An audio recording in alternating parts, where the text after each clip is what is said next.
What's up everyone, Thralls here once again. I'm Necrotic Nick and I have an album review for you.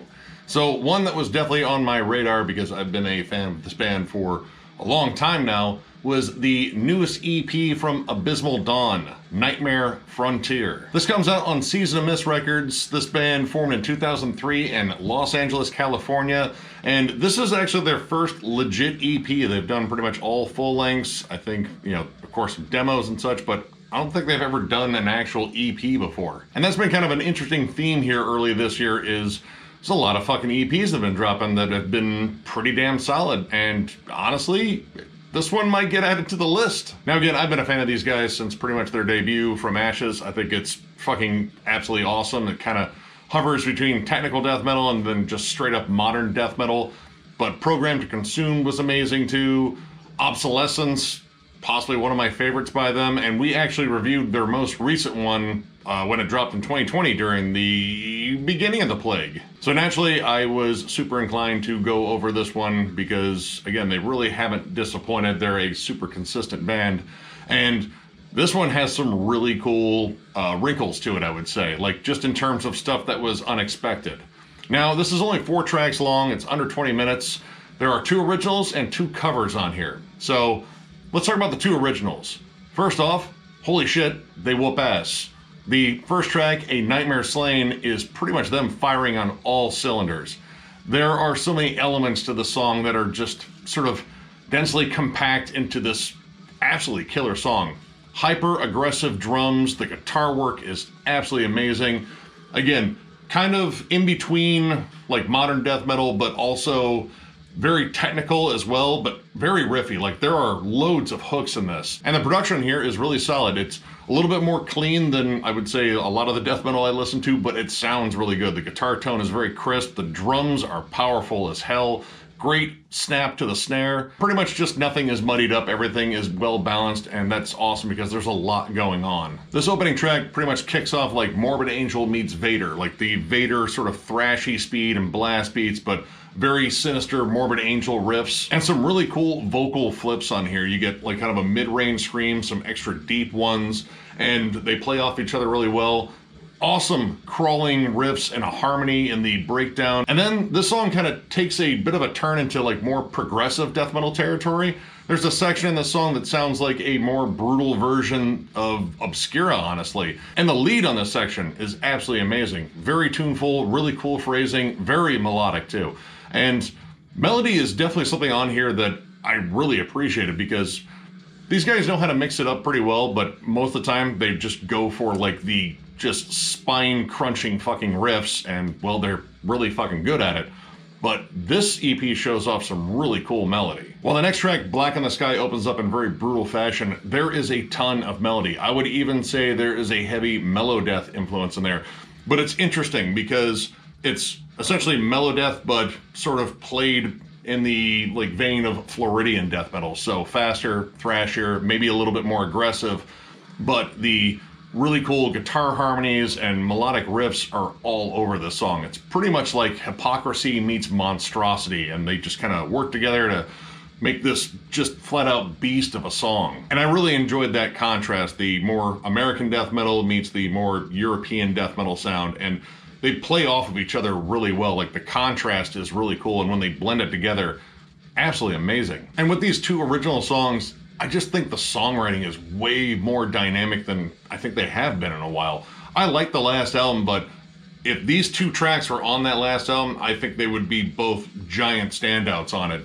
Not as though the rest of it was bad at all. I thought it was really good, but there's a lot more going on, and again, the dynamic shifts are absolutely amazing, especially the first track. There's a giant double bass driven section at the end of A Nightmare Slain that is absolutely fucking amazing, and then it goes into a very soft, subdued ending. So you get this really cool contrast of styles throughout these 2 original tracks. They're both fucking bangers. Now we get to the covers, and honestly I was pretty excited to go over those because these are 2 songs that I absolutely love in terms of the originals, and I was really curious to hear their take on it. The first one is Behind Space by In Flames, back when In Flames sounded like In Flames. I mean, it's not as though they don't sound like In Flames now, but I don't like In Flames now. I like In Flames back then. This is the In Flames I want to hear, and holy shit, they nail this cover. It's a little bit more aggressive, maybe a little bit faster in some sections, but the riffs, the melodies, those kind of folky harmonies that get played all throughout that song, and I'm a huge fan of the original. I love early In Flames. But unfortunately, every time I hear that sound, I think about what they sound like now, and then there's generally a large sigh that comes out immediately after that. There it is. Yeah, right on schedule. But they absolutely nailed the song. Granted, the production's a lot different, and there are some more, like, sped up parts, I would say, to the original, but they captured the feel of it, the melodies, the guitar work, so damn good. And once again, I was back to thinking about the glory days of In Flames, which is a sign of a good cover, honestly, if it makes you think about how awesome the original was. Now, the other one completely caught me off guard when I saw it was listed. They cover Candlemass's Bewitched. And man, the first thing I thought was like, dude, I have never heard Charles Elliott sing ever. And he's a solid growler. He's got a really good range there, but I've never heard him sing a lick. And holy shit, Charles Elliott can fucking sing. I was legit shocked at how straightforward, like, traditional this cover was. The only thing that really steps outside of the original is maybe the fact that they add some backup growls to the absolutely awesome chorus, and I can't help but to think of that ridiculous fucking music video every time I hear this song. But they absolutely crushed this cover, and this was honestly my biggest surprise on here, because I didn't necessarily know that they had this in their wheelhouse. They've done awesome covers before, but mostly more extreme ones. Their cover of Night's Blood by Dissection on Obsolescence, absolutely amazing cover. But that is decidedly more extreme and does not require clean vocals on top, so holy shit, I was fucking shocked and fucking pleased, because his performance is very much spot on. Like, he sings in a more, like, lower register. He's not nearly as dramatic as Messiah. Very few people are as dramatic as Messiah when it comes down to those over-the-top vocals. And honestly, he doesn't necessarily even sound like Johann very much. He actually kind of has, like, his own thing going. Awesome job. Holy shit. I was really shocked with this one. Like, shocked in a good way. Like, they fucking nailed it, and I didn't necessarily expect that. Like, I was expecting them to kind of growl their way through it and maybe sort of death metal it up a little bit, but they stick to the heart of the song. They didn't throw in, like, blast beats unnecessarily, or, you know, throw in a giant breakdown that was not in the song, or just reworked it. They played a straight up traditional cover and made it fucking go. As far as, like, any negatives about this, honestly, I don't really have any, other than it's under 20 minutes. It's a short offering. And I feel like they were just pretty much on fire. Like, there could have been another fucking cover after that, or another fucking original song on there, and I don't think it would have hurt it at all. But in terms of, did I like every track? Hell yes. Their originals are solid on here, and those covers are fucking fantastic. So I would say this is pretty much an all-killer, no-filler EP. I loved every track.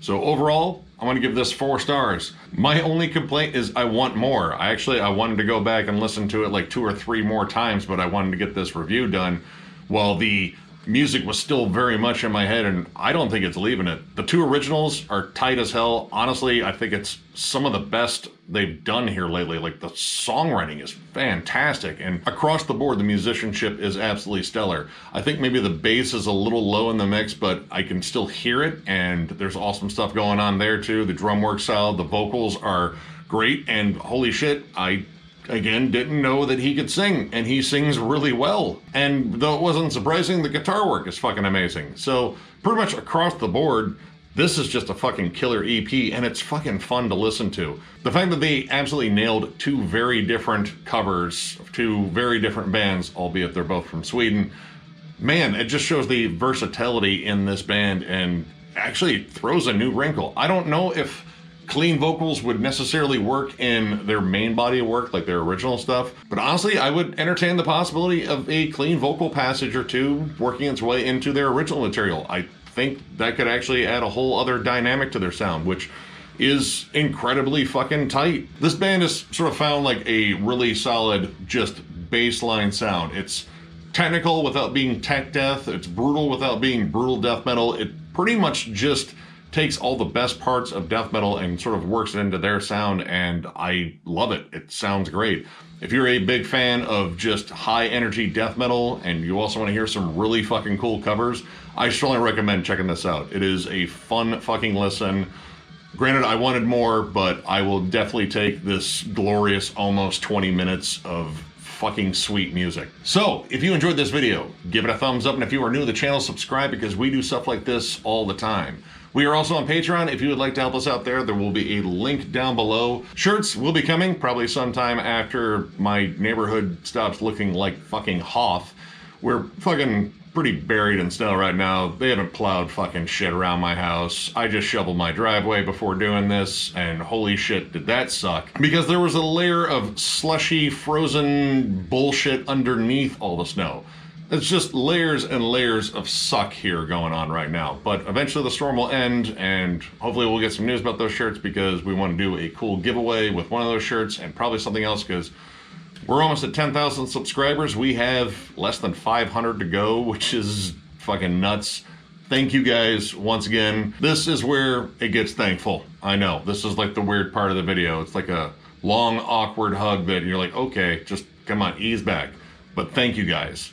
This has been an awesome ride. You guys make this possible. We love doing this. We love that you love that we love to do this. It's something like that. But we want to keep this shit rolling. We got a bunch of stuff that we're working on and trying to throw in some new stuff here and there. So there is plenty to look forward to in terms of what's all coming on this channel. So once again, thank you all, and we will catch you later.